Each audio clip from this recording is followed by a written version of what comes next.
नमो अरिहन्ताणं नमो सिद्धाणं नमो आयर्याणं नमो वज्रायाणं नमो लोये सौवसाहुणम् अजर अमर विकल विकारी अविनाशी अनंत गुणधाम नित्य निरंजन भवदुःखभंजन ज्ञान स्वभावी सिद्ध प्रणाम ज्ञान स्वभावी सिद्ध प्रणाम। जय बोलो अनंत अनंत सिद्ध भगवान की जय।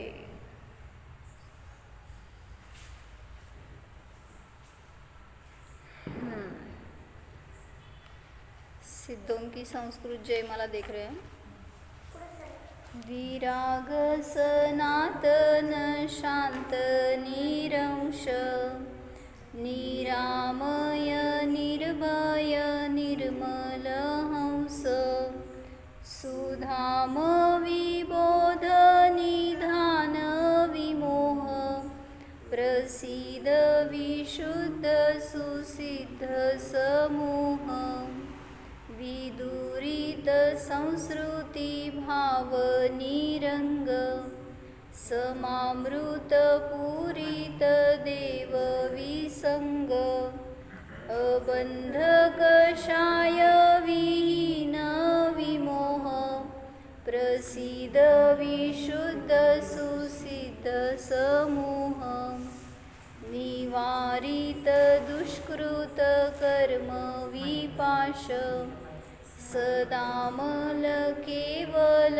केली निवास भवोदधिपारग शांत विमोह प्रसीद विशुद्ध सुसिद्ध समूह अनंत सुखामृत सागर धीर कलंकर जोमल भूरी समीर विखंडित काम विराम विमोह प्रसीद विशुद्ध सुसिद्ध समूह विकार विवर्जित तर्जित शोक विबोध सुनेत्र विलोकित लोक विहार विराव विरंग विमोह प्रसीद विशुद्ध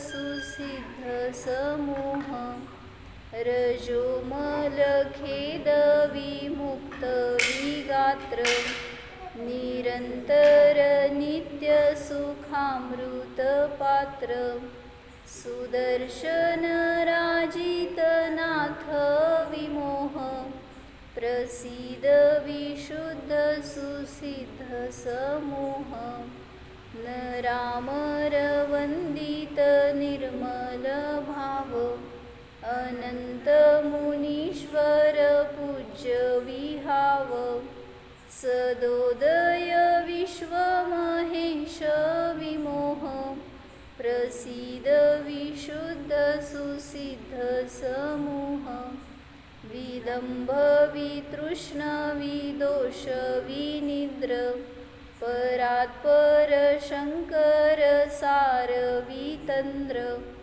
विकोप विरूप विशंक विमोह प्रसीद विशुद्ध सुसिद्ध समूह।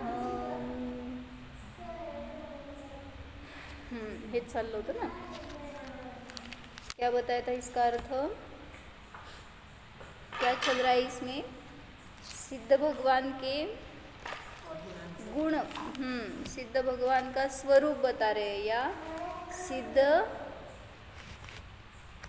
हमें दिखते नहीं है तो दिखा रहे हैं सिद्ध कैसे है, कैसे देखे उनको, कौन से गॉगल से देखे, कौन से चक्षु से देखे। तो उनको अगर हमने स्वयं को देख लिया तो वो दिखेंगे, नहीं तो जिसने आत्मा को जाना देखा उसी को सिद्ध का दर्शन हो सकता है। नहीं तो क्योंकि सिद्ध यानी शुद्ध आत्मा है, तो मुझे मेरा आत्मा दिख गया मतलब ही सिद्ध स्वरूप दिख गया। तो जो सिद्ध है उनके पास ये सब गुण है, ये बता रहे। कैसे सिद्ध भगवान? विदंभ, बताओ पर जल्दी अभी क्या है इसका अर्थ? विदंभ यानी कपट रहित। काय म्हणले मी हिरा? नाही माहिती असलेले अर्थ लिहून घ्यायचे. विदंभ म्हणजे काय? कपट रहित. कपट रहित. वितृष्ण म्हणजे तृष्णा आसक्ती रहित. विदोष यानी सभी दोषों से रहित. विनिद्र निद्रा रहित. परात्पर यानी क्या? परात्पर श्रेष्ठ कर. श्रेष्ठ से भी श्रेष्ठ ऐसे है वो, उन्हें बताया परात्पर. नोटबुक घेऊन बसा म्हणजे लिहायला येते. शब्द जे माहीत नाहीत ते लिहून घ्या. शंकर यानी क्या? पूनम? शंकर म्हणजे शंकर. शंकर म्हणजे काय? शंकर म्हणजे काय? शंकर यानी क्या? हो गया है हमारा. सुख को कर. शम यानी सुख. सुख शम कर, सुख को करने वाला उसे बोलते हैं शंकर. नहीं तो बाहर कोई शंकर यानी वो देव नहीं है. तो शंकर साक्षात वितरागी भगवान को ही बताया या अपने आत्मा को बताया. शंकर स्वरूप है आत्मा. सार स्वरूप है मतलब तीनों लोकों में महत्वपूर्ण चीज या क्या बोलते हैं? सार यानी सार म्हणजे ग्रहण करण्यायोग्य किंवा इम्पॉर्टंट काय आहे? तर सार भगवान कसे आहे? तेच सारभूत आहेत. तीन लोकांमध्ये तीन काळामध्ये जिनेंद्र भगवान ही हमारे लिए सारभूत है. इसीलिए बताया था ना, वीतरा या छड़ाला का मंगलाचरण क्या बोलते बोलो? वीतराग विज्ञानता शिवस्वरूप शिवकार नमः त्रियोग समारिके. तीन भुवन में सार. क्या सार है? क्या बताया उसमें? तीन भुवन में सार क्या है? मतलब क्या? मासिक वितराग विज्ञान. वितराग विज्ञान यानी केवल ज्ञान. तो वही सारभूत है. तो किसके पास है वितराग विज्ञान? हमारे पास है, मौजूद है शक्ति रूप से. हम भी केवल ज्ञान स्वरूप है बताया ना.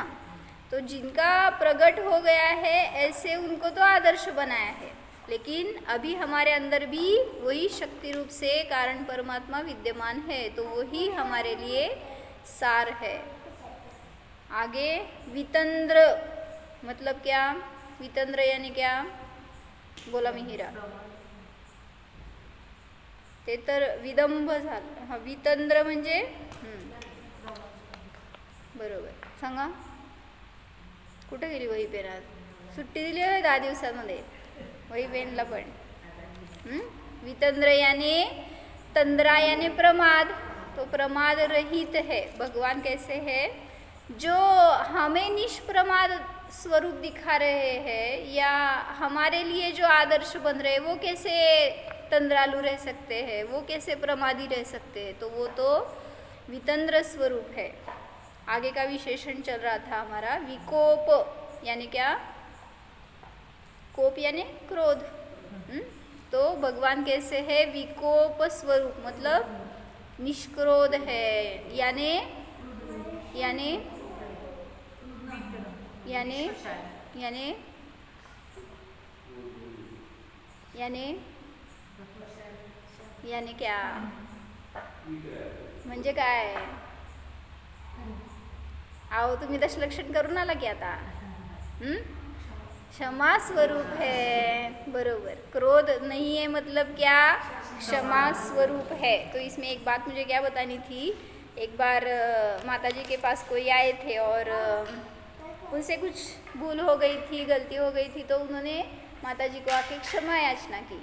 तो माता जी को क्षमा ऐसे बोले, तो माता जी बोले कि गुरु को क्षमा नहीं बोलते।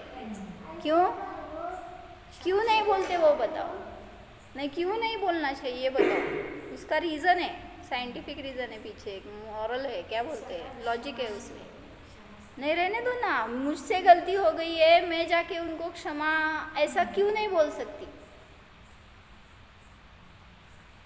जबरदस्त रीज़न है मागं त्याच्या। अभी हम अपने आप में बोलते हैं ना, अभी आपको हाँ आज क्या है, उत्तम क्षमावली है, आज के दिन सबको क्षमा, कल से फिर से वही करेंगे। हाँ, इसलिए क्षमावाणी आती है क्या? ऐसा दिन है ये जो साल में एक बार बोलो, फिर साल भर गलतियाँ करते रहो। हाँ, ऐसा नहीं है, उल्टा ये इस दिन का इतना महत्व है कि एक दिन के विशुद्ध परिणाम से आप साल भर तक विशुद्ध रहना चाहिए आपको। मतलब साल भर में कोई गलती ना हो, ऐसा पुरुषार्थ करना चाहिए। बताओ, माता जी को या जो भी त्यागी मुनि है, गुरु है, उनको हम क्षमा ऐसे नहीं बोलना चाहिए। क्यों नहीं बोलना चाहिए?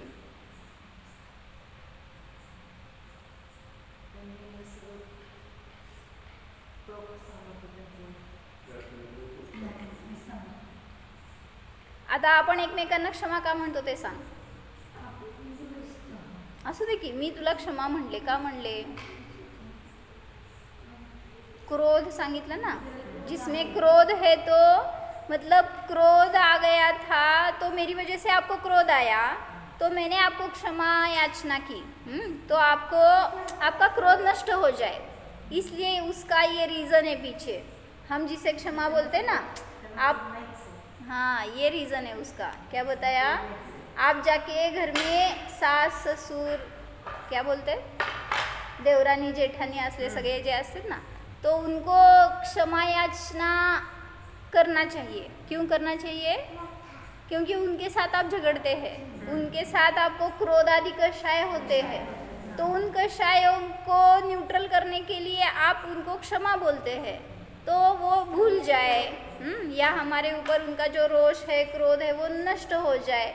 ये उसमें भाव है। आप जिसको भी क्षमा बोलते हैं ना, तो उसके अंदर ये पड़ा हुआ है कि आप उसके वजह से या उसको आपकी वजह से क्रोध हुआ था, तो इसलिए आप क्षमा बोलते हैं। नहीं तो आज तो हाईट ही कर दी सबने। ते मेसेज काढायला बघितलं तर एक पण दुसरं काय मेसेजच नाही, सगळ्या ग्रुपवर आणि सगळ्या लोकांचं तेच, काय बिचारे कोण ओळखत आहेत की नाही ते बी माहीत नाही, सगळे आपले एकमेकाला नावं पण माहीत नाही एकांची, आणि असले सगळ्यांनी क्षमा मागितली। मतलब ये माताजी बोलते हैं ऐसी क्षमा ही नहीं होती। क्यों?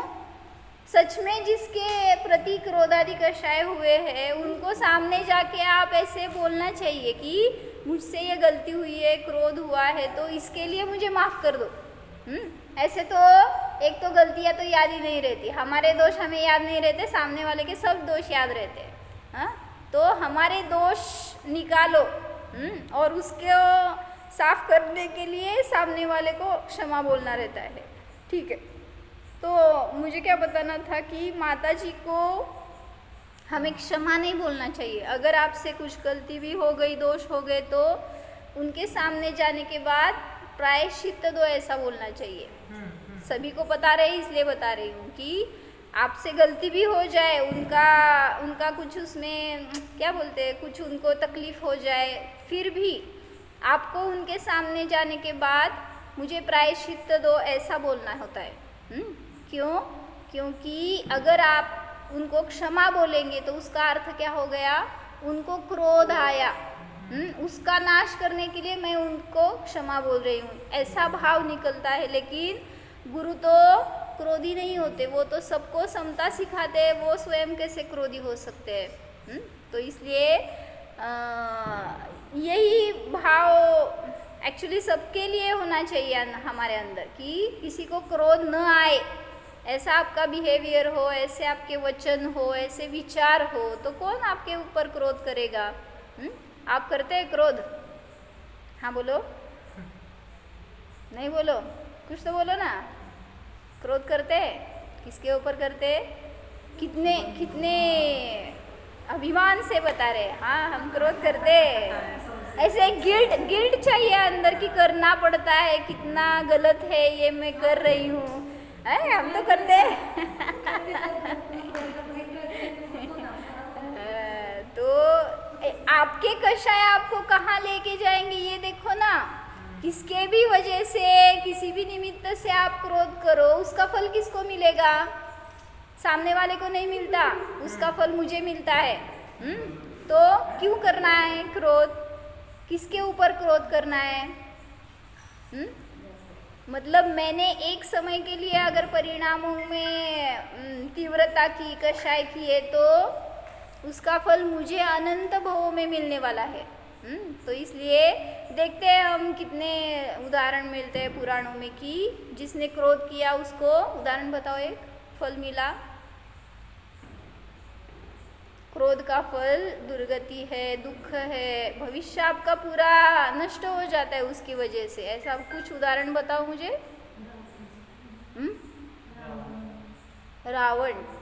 रावणने क्रोध नाही तो विकारी झाला। द्विपायन मुनि ने क्रोध किया, ठीक है। उनकी कमठ के जीव ने भी पार्श्वनाथ के ऊपर क्रोध ऐसे पकड़ के रखा ना, वो परिणामों में इसकी वजह से उनका लॉस हो गया। और सगळ्यात महत्त्वाचं उदाहरण पाहिजे मला। कौरव पण ह्याच्यामध्ये घ्यायचे काय, संपत्तीच्या लोभामध्ये घ्यायचे। हाँ, क्रोध कशा है, एक फेमस उदाहरण है, एक आपको बताना ही चाहिए। बोला।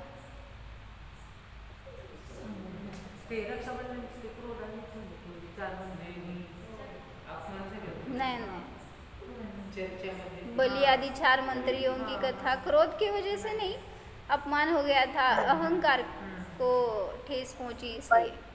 द्विपायन मुनि हो गया। हाँ, द्विपायन मुनि बताया ना। मुझे फेमस उदाहरण चाहिए, फेमस।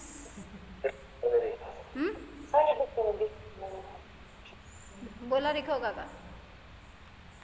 द्विपायन मुनी झाले की अहो 4 वेळा दीपवायन झाले, आता पुढचे सांगा की काहीतरी।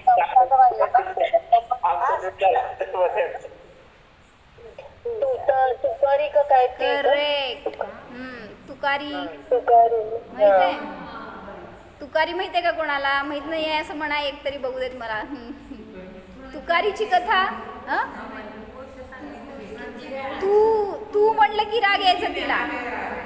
हाँ काय, हाँ मी तुमच्याकडनं पहिला एक्सपेक्ट केले का आगे। तुकारी की कथा है फेमस। उसको तू बोले तो अच्छा नहीं लगता था। ये तू नहीं शब्द उसको अच्छा नहीं लगता था। कोई भी उसे तू करके नहीं बोल, तू मराठीतनं बरं का, मराठीमध्ये तू म्हणतो ना आपण, तू, तुम्ही असं वगैरे, तर तू म्हणायचं नाही, तुम बोलते ना हिंदी में, तू नहीं।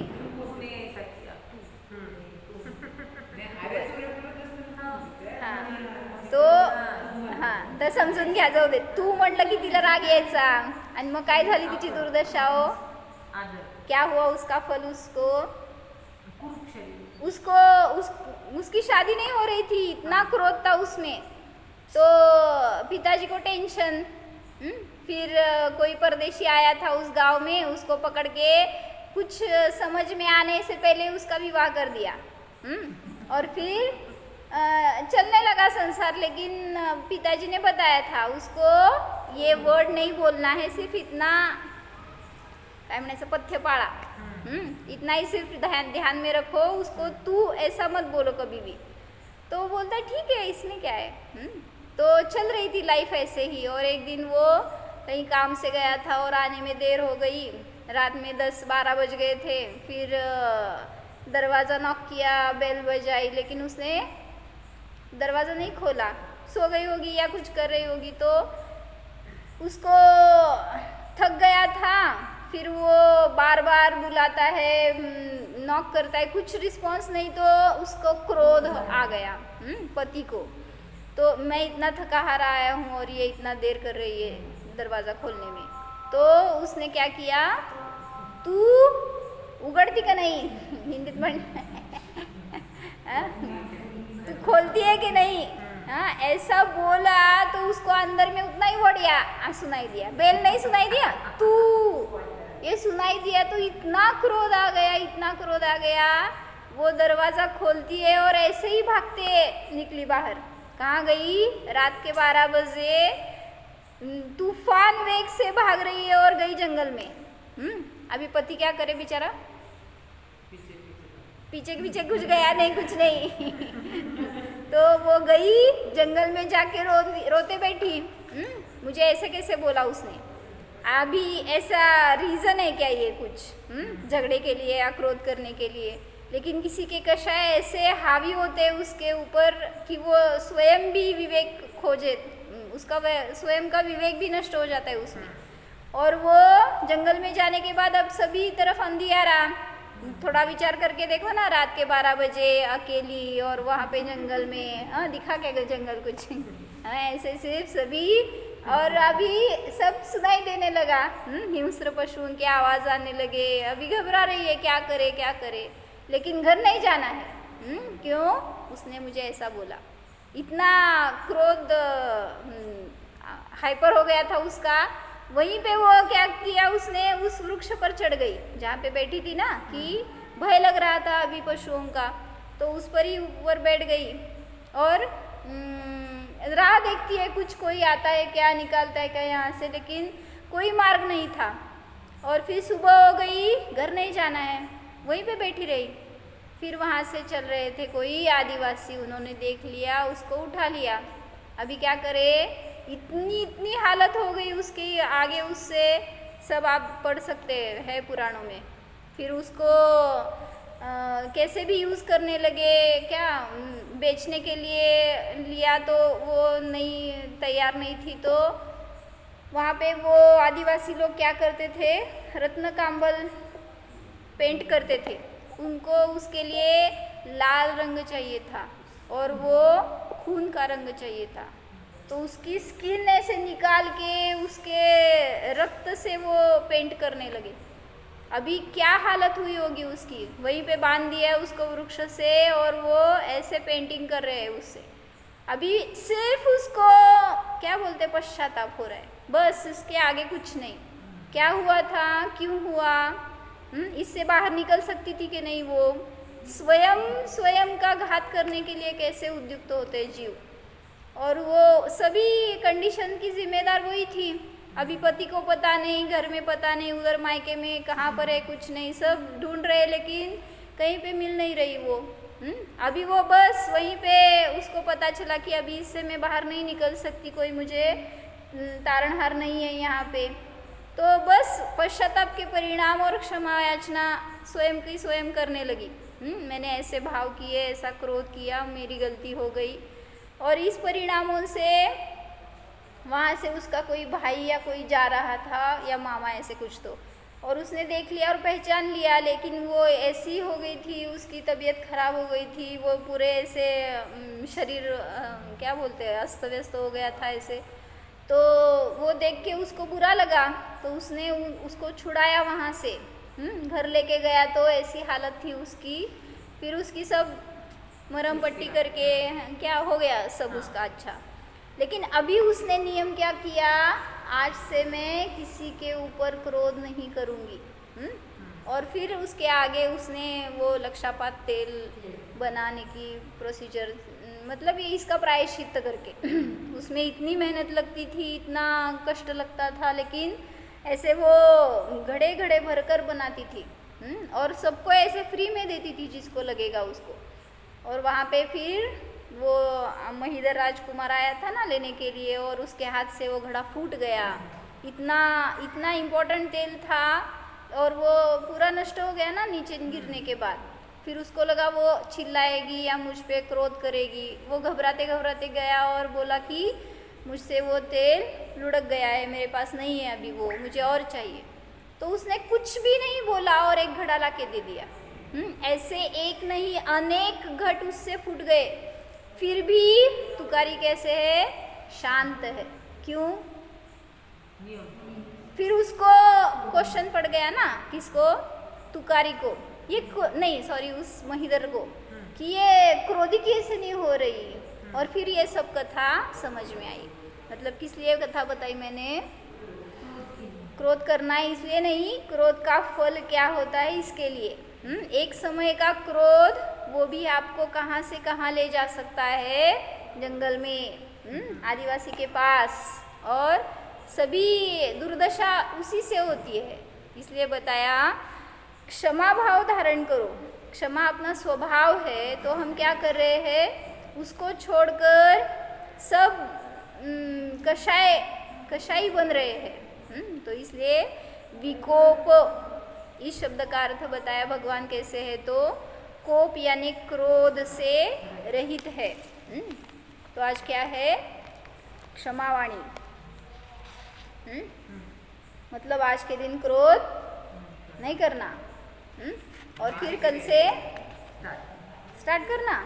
क्या समझ में आया फिर आपको? धर्म।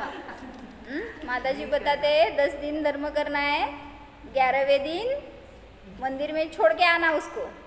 धर्म को मंदिर में से लाए थे ना, मंदिर में ही रख कर आ जाना चाहिए, ऐसे ना।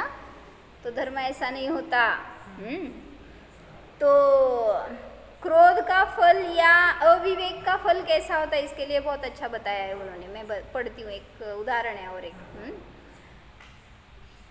एक पुरुष ससुराल गया, पहुंच गए दामाद साहब। सास थी बड़ी कंजूस। उसने सोचा कि लो अब 2-4 रुपया रोज बिगड़ेंगे, जब तक ये रहेंगे तब तक कुछ ना कुछ उनको खिलाना पड़ेगा, कुछ ना कुछ करना पड़ेगा, तो बहुत पैसे वेस्ट जाएंगे। ऐसा सास का विचार, ऐसे सास के विचार थे।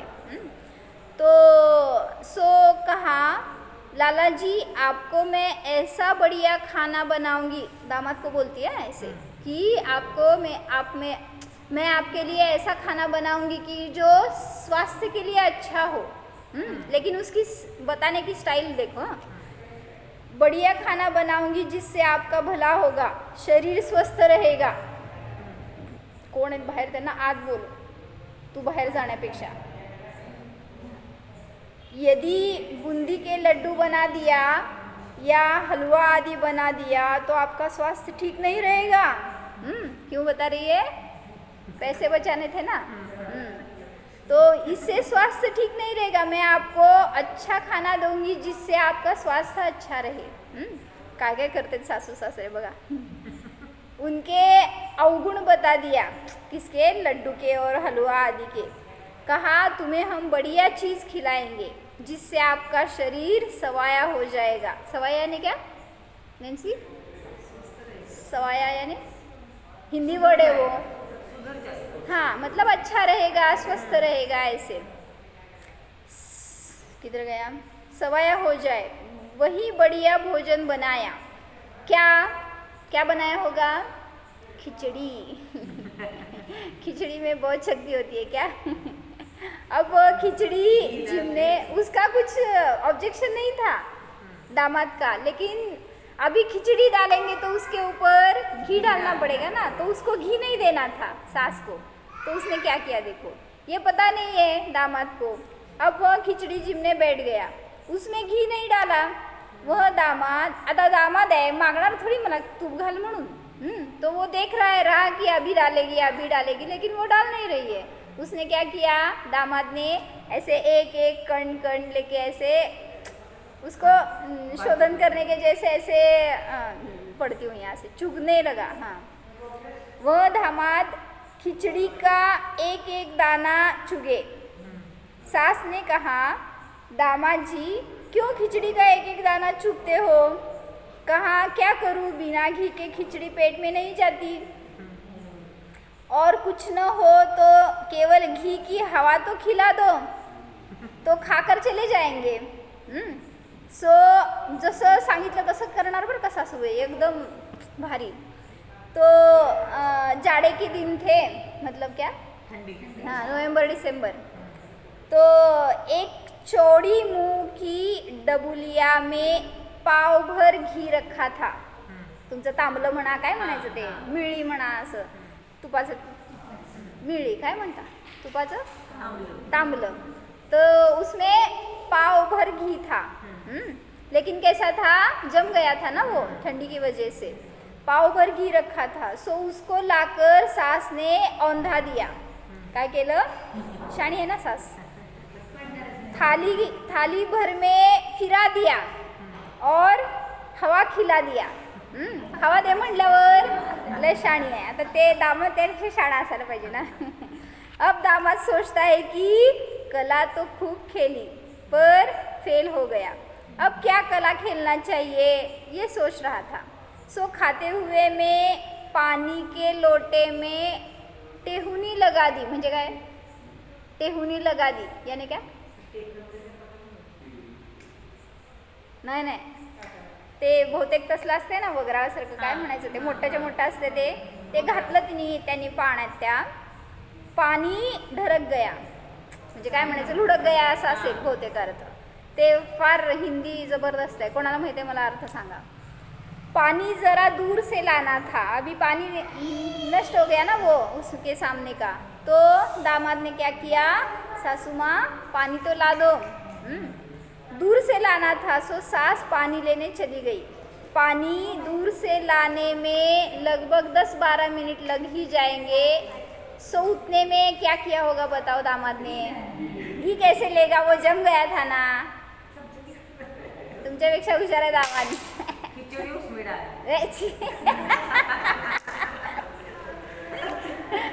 चमचा बिमचा पण नव्हतं तिच्याकडे काय. उसने क्या किया, गरम करके रख दिया. बस लिया नहीं होगी. क्या किया उसने, सिर्फ अग्नि पे देखो क्या किया. दामाद ने डबुलिया को आग में रखकर घी पिघला लिया और वैसे ही डबुलिया को रख दिया. लिया नहीं है, वैसे ही रख दिया. उसकी चालाकी देखो. इतने में सास आई. फिर दामाद, मतलब क्या बोलते हैं, सास अगर शेर है तो ऐसे रहते हैं ना दामाद, सवा शेर. असं घ्या डोक्यावर. सास ने कहा, दामाद जी क्यों खिचड़ी का एक एक दाना खाते हो. अभी भी वो ऐसे ही खा रहा था एक एक दाना. कहा बहुत देर हो गई, कुछ घी की हवा फिर लगा दो. क्या किया उसने, और एक बार हवा तो लगा दो. अभी क्या किया सास ने बताओ. उसने फिर डबुलिया को औंधा दिया तो सारा घी थाली में गिर गया. एवढं होऊन पण सास शांत बसणारी नव्हती बरं का. तिने काय केलं बघा. सास सोचती है मैंने बहुत उपाय किया मगर फेल हो गई. बोली दामाद जी मुझे तुमसे बड़ा प्रेम है. हम तुम्हारी थाली में ही खाना चाहते हैं. कुठल्या गावातले कोणाला माहिती. तुम्हारी थाली में ही खाना चाहती हूँ. अब वह सारा घी अपनी तरफ करने के लिए उसे बातों में लगाया. शाणी आहे म्हणल्यावर काय करणार. ते दामाद तिच्यापेक्षा शाणा असते बघा. तो वो क्या करने लगी, उस घी को अपने तरफ लेने लगी. लेकिन कैसे, बातें करते करते थाली में अंगुली से लकीर करके सास कहे तुम्हारे पिताजी हमारी लड़की को ऐसा कहते हैं. कुछ तो ऐसे उसने कर दिया. तुम्हारे भैया हमारी लड़की को यूँ बोलते हैं. तुम्हारी बहन हमारी लड़की को यूँ कहती है. तुम कुछ नहीं बोलते. सगळं गोळा करून घेतलं एकत्र, कळलं का. इतने में सारा घी अपनी तरफ अंगुली से कर लिया. दामाद ने सोचा कि हमारी सारी हरकतें हिकमतें फेल हो गई. सो वह कहता है सासू जी तुम्हारी लड़की से कोई कुछ कहे मगर तुम्हारी लड़की को वे सब बातें यूं पी जाना चाहिए. क्या किया, यह कहता हुआ दामाद सारा घी एक चुल्लू में लेकर पी गया. इसलिए बताया इसी तरह हमें भी प्रतिकूल बातें पीकर उन्हें अलग कर देना चाहिए. असं करायचं नाही. क्या बताया? विवेक की बात है ये कि जो भी आपके ऊपर प्रतिकूलता आएगी तो उसमें आपको क्या करना चाहिए? ऐसे दिमाग लगाना चाहिए। कषाय करके प्रतिकूलता नष्ट नहीं होगी। प्रतिकूलता आई क्यों है? आपके ही परिणाम की वजह से। तो इसलिए क्रोध ये किसी भी क्या बोलते हैं प्रॉब्लम का सॉल्यूशन नहीं है। आप क्रोध करके सभी को क्या बोलते हैं सगळ्याचं सोल्यूशन करायला जाता क्रोध करके, लेकिन ऐसा नहीं होगा, उल्टा वो प्रॉब्लम्स बढ़ती जाएंगी। इसलिए बताया कि स्वयं का स्वभाव जानो। क्या है स्वभाव? क्षमा ये स्वभाव है, निष्क्रोध ये स्वभाव है। सिद्धों का जैसा रूप है वैसा हमारा है, तो उनके पास अगर क्रोध नहीं है तो हमारे पास क्यों? और क्रोध को जीतना अच्छा है या क्रोध करना अच्छा है? ऐसे सिर्फ यहाँ पे बोलना मेरे सामने। बाहर जाने के बाद ये रे माझ्या मागल्या। मतलब यहाँ पे तो शास्त्र के सामने, भगवान के सामने सब कबूल, लेकिन बाहर जाने के बाद ऐसे परिणाम नहीं रहते, ये हमारी गलती है। तो इसके लिए पुरुषार्थ करना चाहिए कि जो हम कर रहे हैं उसमें थोड़ी सी प्रतिकूलता आने दो ना, और उसमें परीक्षा तो करो हम कितने स्थिर रह सकते हैं, कितना हम स्वयं को संभाल सकते हैं। जरा उन मुनिराजों को जीवन याद करो, वो कैसे करते होंगे। उपसर्ग होते हैं तो क्यों क्रोध नहीं आता मुनि को? हमारे जैसे ही है ना वो भी, उनका भी शरीर हमारे जैसा है, फिर उनको क्रोध आना चाहिए, क्यों नहीं आता? जलती हुई सिगड़ी रख दी ना, या तब आभूषण डाल दिए, क्रोध क्यों नहीं आया? बोलना चाहिए था मैंने क्या बिगाड़ा है, क्यों मुझे इतना तकलीफ दे रहे हो। लेकिन क्रोध जिसने उसको जीत लिया वही साधना कर सकता है, वही आगे बढ़ सकता है। तो इसलिए हमारे अंदर जो स्वभाव है उसको जानो तो वो व्यक्त होगा। क्रोध ये हमारा स्वभाव कभी भी नहीं था और नहीं है, नहीं होगा। तो ऐसा निष्क्रोध सिद्ध स्वभाव है, उसको लक्ष्य करके जानना चाहिए, तभी क्षमावाणी प्रकट होगी। आपके वचन से भी समझ में आ सकता है कि इनके शब्दों में क्षमा, ऐसे तो सब लोग बोलते हैं क्षमा क्षमा, किसके शब्दों में टच होना चाहिए उस क्षमा का भी। मतलब ऐसे तो दिन भर में सभी को हमने क्षमा बोल दी, लेकिन स्पर्श हुआ क्या उसका कुछ, कि हमने उनको क्षमा कर दिया है या हम मन से क्षमा मांग रहे हैं, ऐसा कुछ हुआ? नहीं हुआ। फिर आपकी क्षमावाणी निष्फल है। तो ऐसे क्षमा बोलो जिससे कि हमारा भी क्रोध नष्ट हो जाए और सामने वाला भी हमसे वैसा ही निष्क्रोध बिहेव करे। ओम जाणा माझ्या स्वभावामध्ये क्रोध नाहीच, क्षमा स्वभावाला जाणा।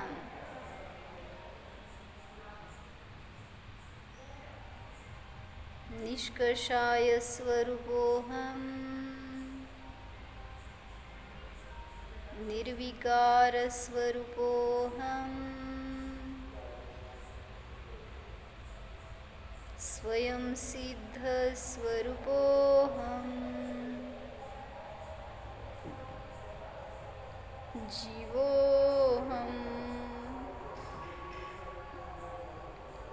ओम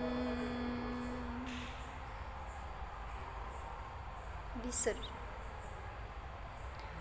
नमो हरि।